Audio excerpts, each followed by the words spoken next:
Bismillahirrahmanirrahim. Assalamualaikum warahmatullahi wabarakatuh. Alhamdulillahirrahmanirrahim. Marilah kita panjatkan syukur kepada Allah Subhanahu wa Ta'ala, dan semoga kita semua selalu diberikan kesehatan, perlindungan selalu, dan juga semangat selalu dalam menjalani aktivitas sehari-hari, khususnya di kala pandemi seperti ini. Jadi kami adalah kelompok 4 dari kelas 12 IPS 5. Kami akan mempresentasikan sekaligus menjelaskan materi mengenai iman kepada hari akhir. Nah, jadi sebelumnya kami akan memperkenalkan diri terlebih dahulu. Nama saya Rizky Maulana. Terus nanti ada anggota kami juga yang bernama Vira. Terus ada juga yang bernama Siti, Senja, Raihan, dan juga Fauzan. Nah, jadi agar mempersingkat waktu, kami akan langsung masuk kepada pembahasannya saja. Nah, jadi di sini ada peta konsep. Peta konsepnya yang pertama itu adalah poin pertama tentang dalil dan juga hadis. Nah, jadi nanti kami akan menjelaskan tentang dalil dan juga hadis tentang iman kepada hari akhir. Terus yang kedua ada tentang tanda-tanda dan peristiwa yang mengiringi hari akhir. Yang ketiga ada tentang hikmah beriman kepada hari akhir. Dan yang terakhir ada perilaku yang mencerminkan bahwa kita itu beriman kepada hari akhir gitu. Jadi kayak contoh dalam kehidupan sehari-hari. Nah, jadi yang selanjutnya kita ulas dulu sedikit iman itu apa. Iman itu seperti yang kita udah tahu bahwa iman adalah suatu hal yang diyakini dengan hati, diucapkan dengan lisan, dan diamalkan dengan perbuatan. Nah, jadi kalau misalkan iman kepada hari akhir adalah suatu keyakinan atau suatu hal yang kita yakini bahwa hari akhir itu ada atau dunia ini tidak abadi gitu. Bahwa yang abadi atau kekal itu adalah di akhirat nanti. Nah, jadi langsung saja kepada pembahasan yang pertama. Selanjutnya adalah dalil tentang iman kepada hari akhir. Nah, yang pertama ini kami ambil dari surat Al-Qari'ah ayat 1-5. Kemudian kita play saja langsung suaranya atau audio surat ini. Bismillahirrahmanirrahim. Al-Qari'atu mal-Qari'ah. وما أدراك ما القارعة يوم يكون الناس كالفراش المبثوث وتكون الجبال كالعهن المنفوش. Nah, jadi sekarang kita akan baca juga artinya. Hari kiamat. Apakah hari kiamat itu? Tahukah kamu apakah hari kiamat itu? Pada hari itu manusia seperti anai-anai yang bertebaran, dan gunung-gunung seperti bulu yang dihambur-hamburkan. Quran Surat Al-Qari'ah ayat 1-5. Jadi pada dalil yang pertama ini kita tahu bahwa begitu dahsyatnya hari akhir itu atau hari kiamat itu. Lanjut kepada slide selanjutnya, yaitu tentang dalil yang kedua. Yang kedua ini ada dalil dari Quran Surat Al-A'raf ayat 187. Jadi, untuk mempersingkat waktu, kita langsung baca saja artinya. Artinya, mereka menanyakan tentang kiamat. Bilakah terjadi? Katakanlah, sesungguhnya pengetahuan tentang kiamat itu adalah pada sisi Tuhanku. Tidak seorang pun yang dapat menjelaskan waktu kedatangannya selain Dia. Kiamat itu amat besar, dalam kurung, huru-haranya bagi makhluk. Yang di langit dan di bumi, kiamat itu tidak akan datang kepadamu melainkan dengan tiba-tiba. Mereka bertanya kepadamu seakan-akan kamu benar-benar mengetahuinya. Katakanlah, sesungguhnya pengetahuan tentang hari kiamat itu adalah di sisi Allah. Tetapi kebanyakan manusia tidak mengetahui. Nah, jadi maksud dari ayat ini mungkin bisa kita artikan bahwa yang mengetahui hari kiamat itu kapan terjadinya hanyalah Allah Subhanahu wa Ta'ala. Tidak ada seorang pun yang mengetahui kapan terjadinya hari kiamat. dan hanya Allah yang mengetahui segalanya tentang hari kiamat ini. Kemudian pada pembahasan selanjutnya akan dijelaskan juga tentang hadis pada iman kepada hari akhir ini. Jadi langsung saja kepada slide selanjutnya. Assalamualaikum warahmatullahi wabarakatuh. Nama saya Senja. Mari kita lanjut ke pembahasan berikutnya. Jadi di sini saya akan membahas tentang hadis dan saya akan mengartikan hadisnya. Jadi yang pertama itu dari hadis riwayat Al-Tabarani dari Anas bin Malik. Jadi arti dari hadis ini adalah terputusnya silaturahmi, pengkhianatan orang yang dapat dipercaya dan dipercayanya orang yang berkhianat. Jadi maksud dari hadis ini adalah banyak orang yang dipercaya itu melakukan pengkhianatan sehingga itu membuat terputusnya tali silaturahmi. Hadis ini diriwayatkan oleh Al-Tabarani dalam Al-Mujam Al-Kabir dan Mujam Al-Awsat, Al-Haythami dalam Majma' Al-Zawaid, Musnad Al-Bazar, Al-Mutakin Al-Hindi dalam Kans Al-Umal. Status ini Hasan dan para perawinya berstatus Al-Siqah. Lalu yang kedua ada hadis riwayat Abu Nuaim dalam Al-Hulyah. Arti dari hadis ini adalah hari kiamat tidak akan terjadi sampai zuhud, hanya menjadi informasi, dan sikap wirai hanya dibuat-buat. Jadi maksud dari sikap zuhud adalah mengalihkan hati terhadap harta di dunia. Jadi lebih memikirkan akhirat dibanding mementingkan dunia gitu. Dan yang dimaksud sikap wirai adalah suatu sikap yang lebih berhati-hati terhadap suatu hal yang baik ataupun yang buruk, suatu hal yang haram ataupun yang halal. Hadis ini diriwayatkan juga oleh Al-Dailami serta Al-Mutakin Al-Hindi dalam Kans Al-Umal.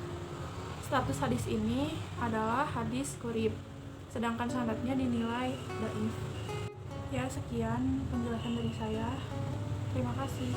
Wassalamualaikum warahmatullahi wabarakatuh.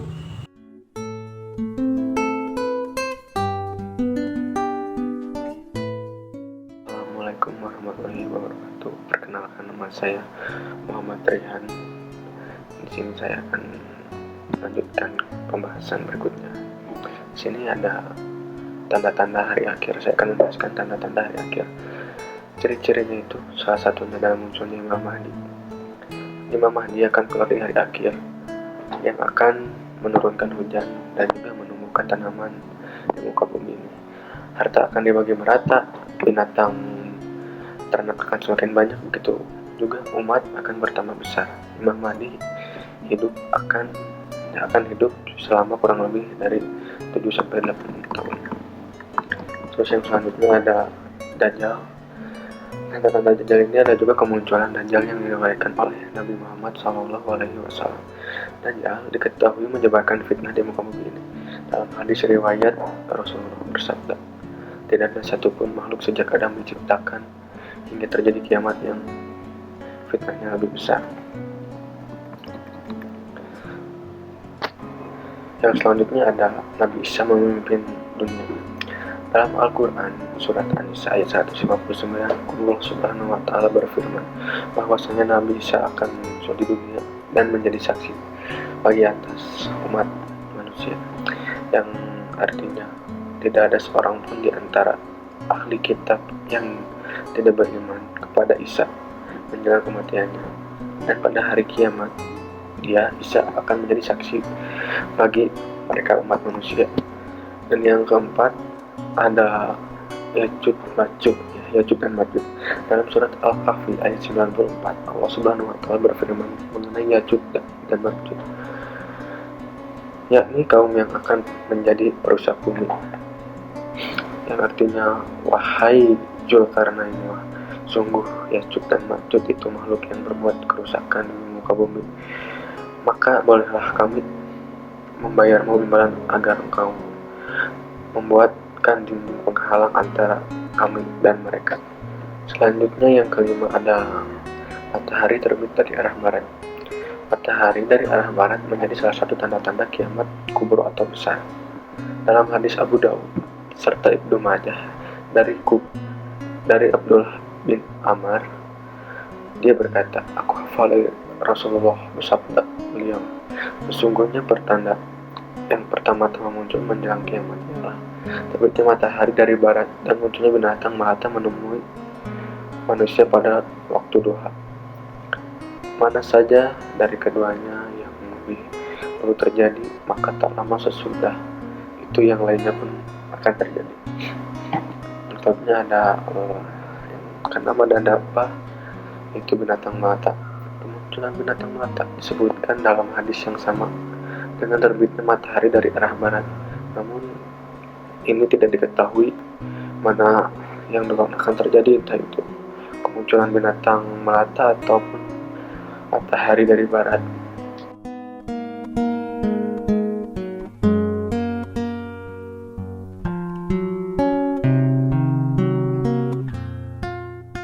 Assalamualaikum, nama saya Siti Robiah.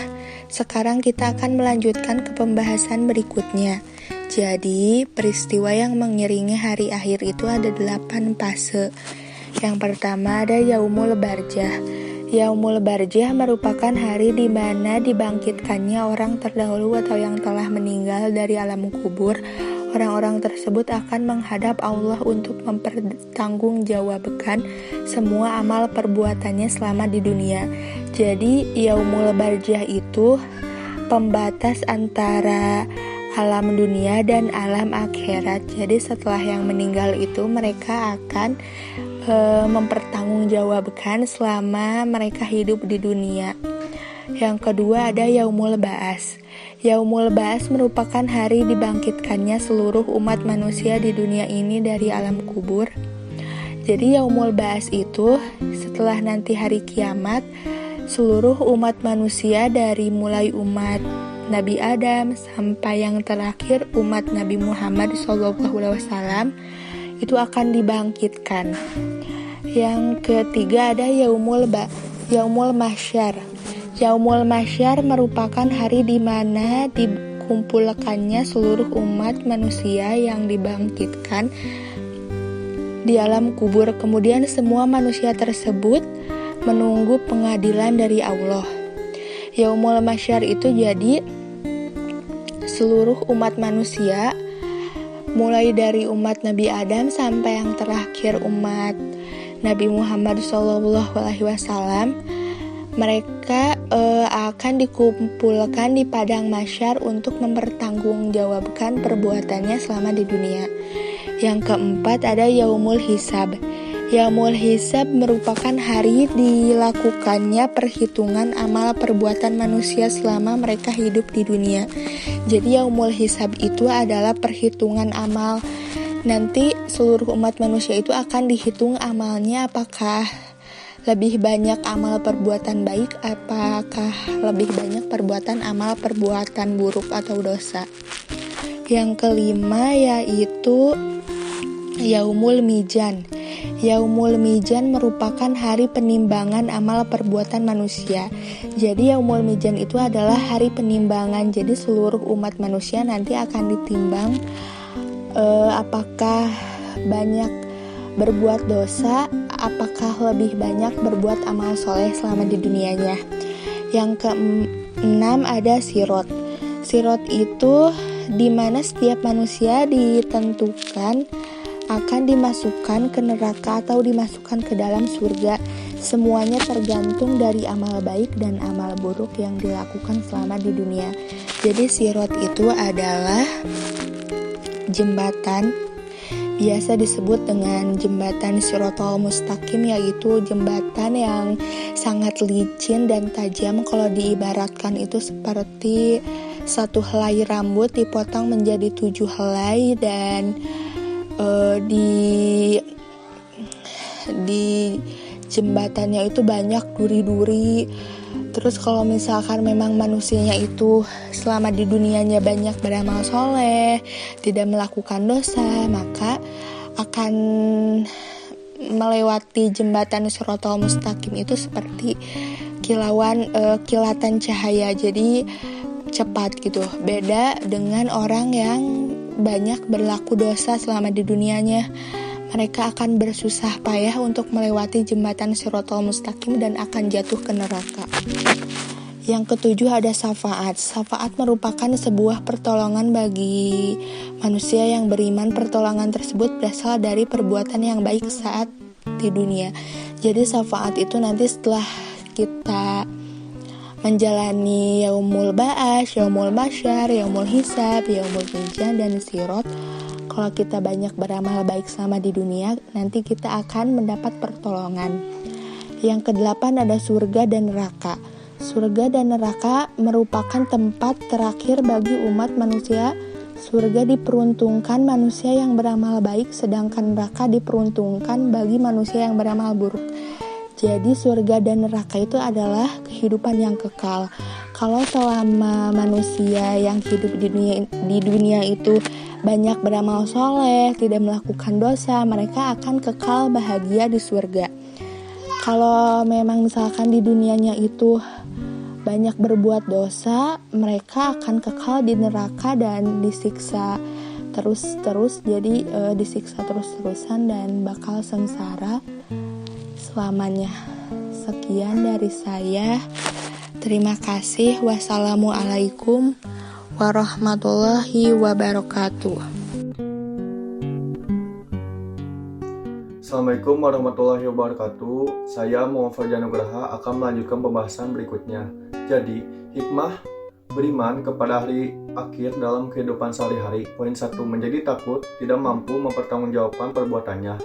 Orang yang beriman kepada hari akhir akan menjauhkan segala kezaliman dan kemaksiatan. Ia melakukan segala hal dengan baik dan berusaha berbuat yang benar. Sebab ia tahu bahwa segala kebaikannya akan berbuah manis di akhirat, sedangkan perbuatan jahatnya akan dipertanggungjawabkan dengan sangat berat pada hari kiamat. Poin 2. Menjauhkan diri dari segala hal yang buruk dan maksiat. Orang yang beriman menyadari tujuan hidupnya, yang sebenarnya kehidupan di dunia ini hanyalah persiapan untuk kehidupan kekal di akhirat. Semua amal baik dan amal buruk, keselamatan pada hari akhir dan kebahagiaan di akhirat. Poin 3. Mempersiapkan diri dengan sesungguhnya untuk kiamat. Untuk mempersiapkan diri sesungguhnya, setiap orang muslim harus selalu memperbaiki semua perbuatan, keimanan, dan ibadahnya.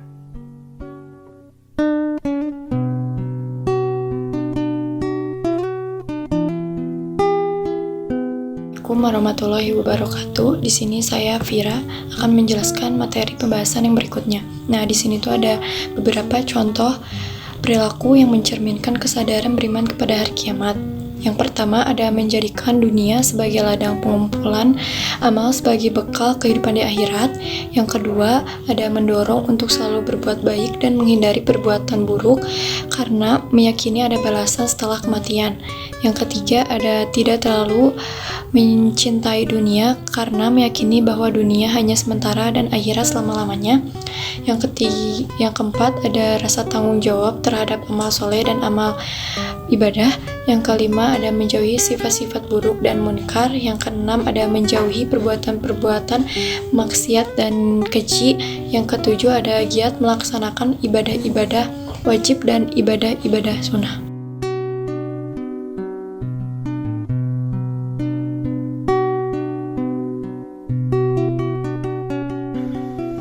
Nah, mungkin sekian pemaparan materi kali ini. Saya mewakili kelompok saya. Mohon maaf sekali jika banyak kekeliruan ataupun kesalahan dalam pembuatan PowerPoint ataupun pemaparan materi pada video kali ini. Semoga kita semua bisa mendapatkan hikmah dan juga manfaat dari pembahasan kali ini. Dan semoga kita semua bisa meyakini bahwa hari kiamat atau hari akhir itu memang ada dan akan terjadi gitu. Sekian dari kami. Saya mewakili kelompok saya. Wabillahi taufiq wal hidayah. Wassalamualaikum warahmatullahi wabarakatuh.